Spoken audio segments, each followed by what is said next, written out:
Welcome. Today we are making Crazy Quilt Blocks. These blocks are really quick, go together really easily, and are made really simple by using Lori Holt's Crazy Quilt Paper. So if this is something you'd like to learn, please stick around.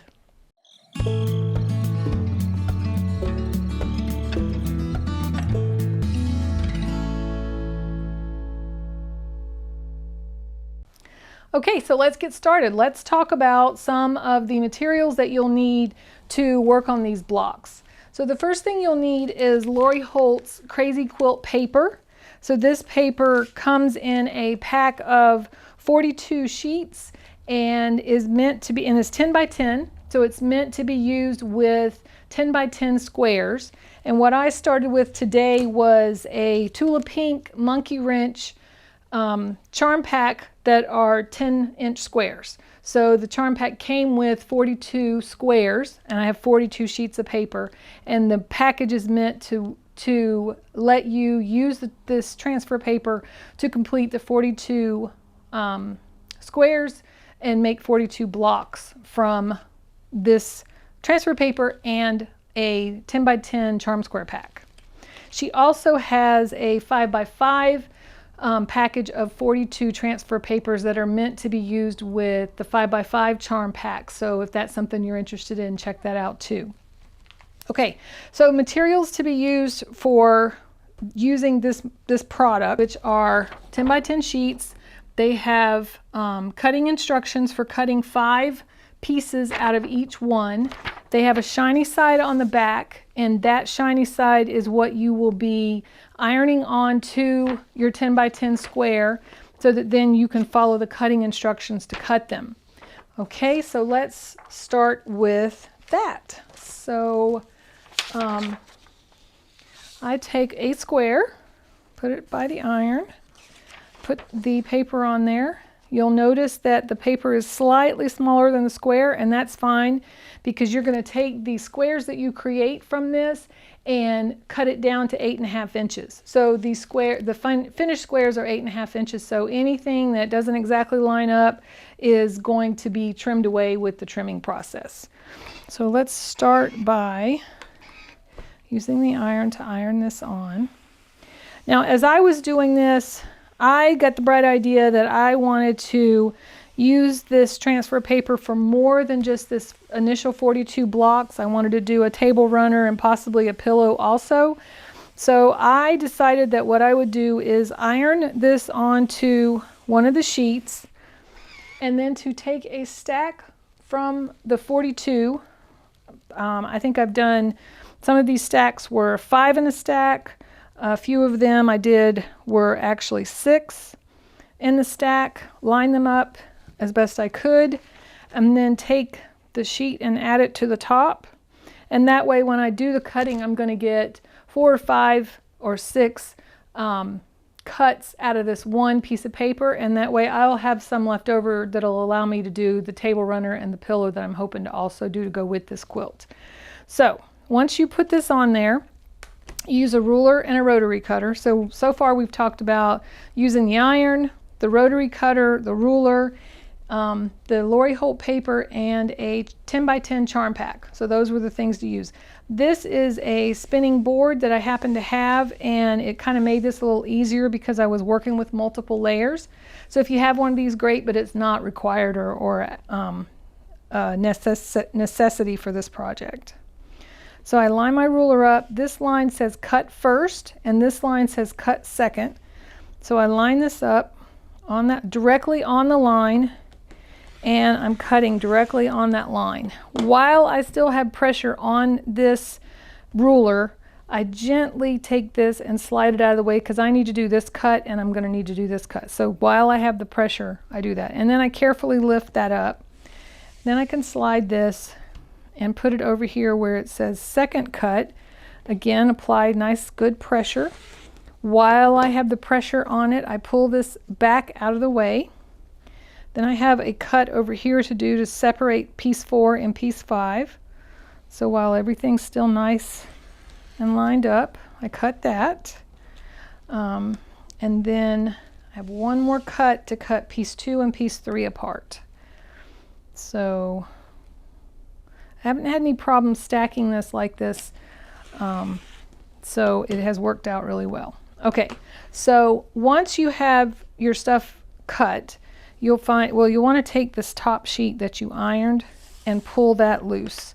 And it won't damage your fabric, it won't leave any residue, it'll be just fine when you peel that off.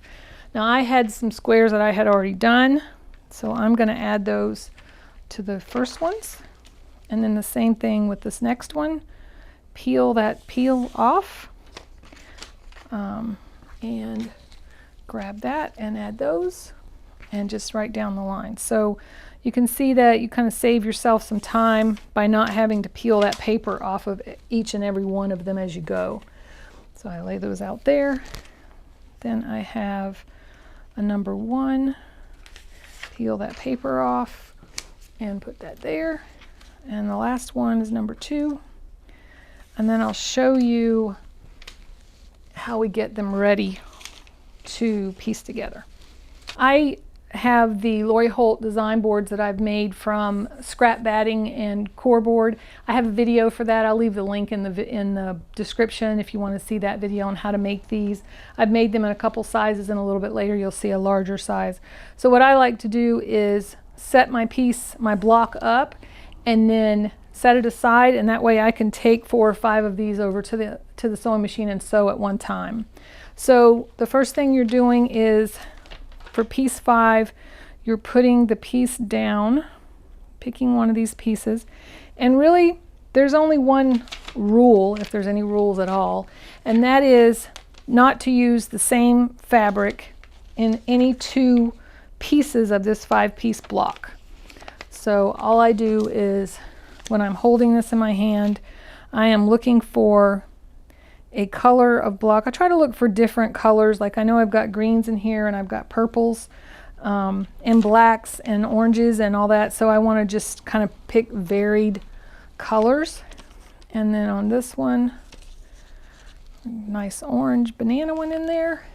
And then the final one, I'm just kind of scanning through here looking for something that is not like what I already have on there, and I could use a nice purple in there.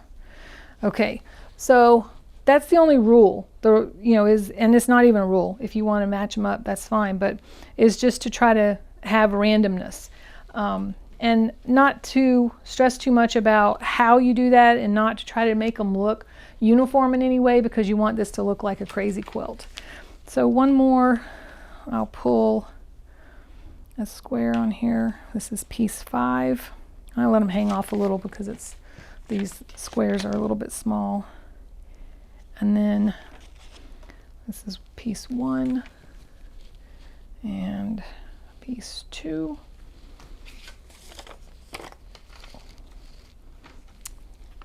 And let's do,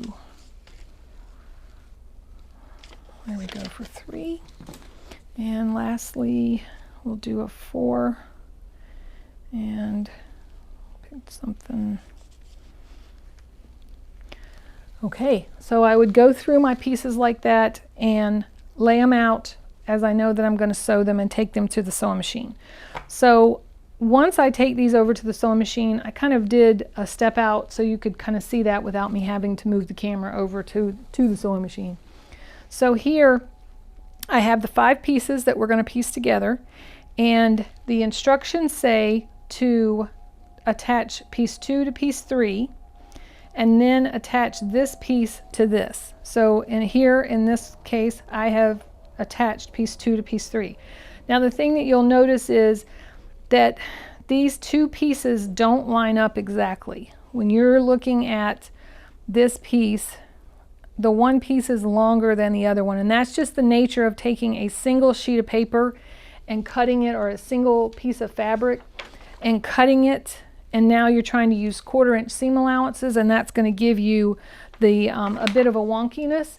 But that's okay, because you're taking your 12 inch, where you started with a 12 inch square, you're going to be cutting it down to 8.5, so that will all work out. So here you can see that I have just laid it on there. Don't give in to the temptation to pull and try to stretch it to make it fit, because a lot of these lines are bias lines because they're cut on an angle, and that makes them very stretchy, and if you stretch them they don't want to come back, and your blocks won't lay flat. So just lay it on there, rule of thumb, let it lay over the edge, equal amounts on each end to try to line that up a bit. So we sewed these two together and I pressed it. So that was the first step. And then here you can see those first two are sewn together. It's hanging off a little bit there, but I'm okay with that. And then on this side, I lined up these two and I sewed them. And again, you can see it hangs off a little on this side, a little on that side. But at the end of the day, this is going to get trimmed away, so we'll be good with that. Okay, so then the next step is to take this piece and line it up with this piece.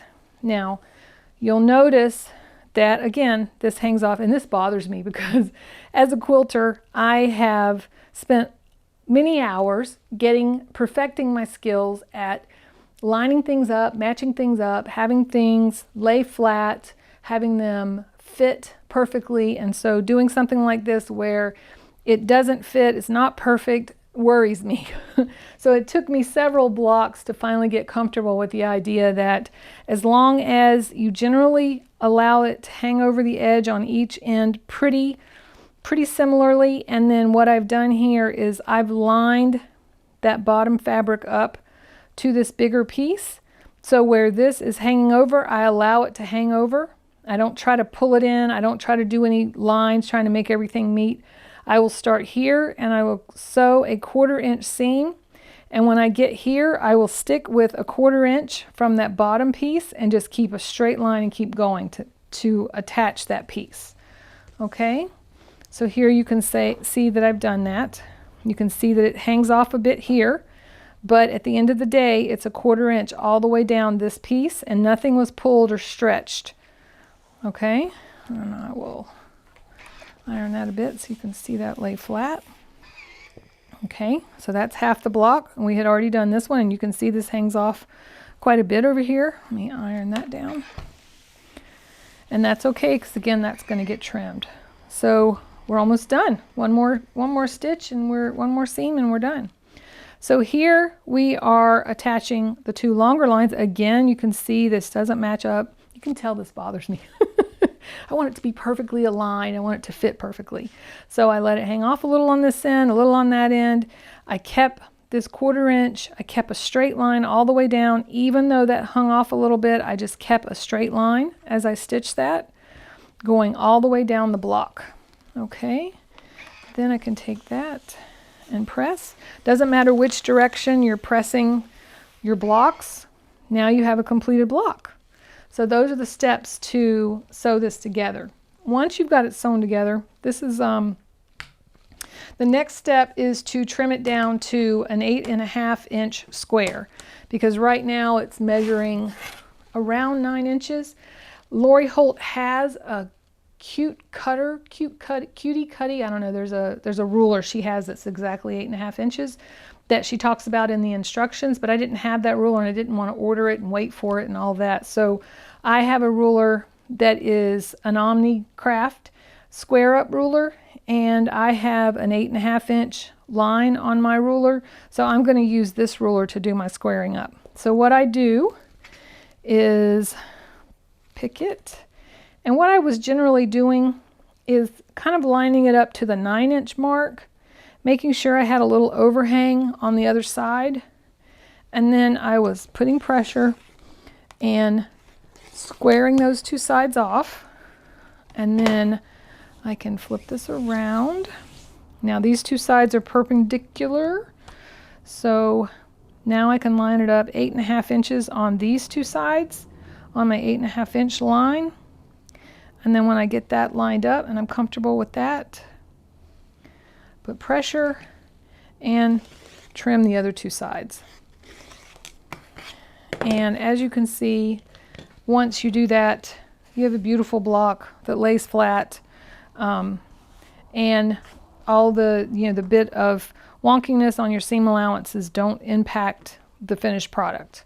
But again, I do stress, don't try to pull the pieces to fit, because that'll cause issues with your blocks. So let's look at some of these blocks together, and let's talk about how to piece them once you've got all your blocks sewn together.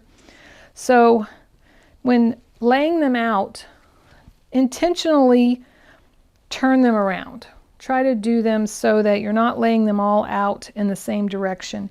And if you have something like this where this and this is going to be together, just flip it so that they're not matched up. And then you can just go down the line and flip these around as you go. And if you find yourself with something that matches up, just remove that match.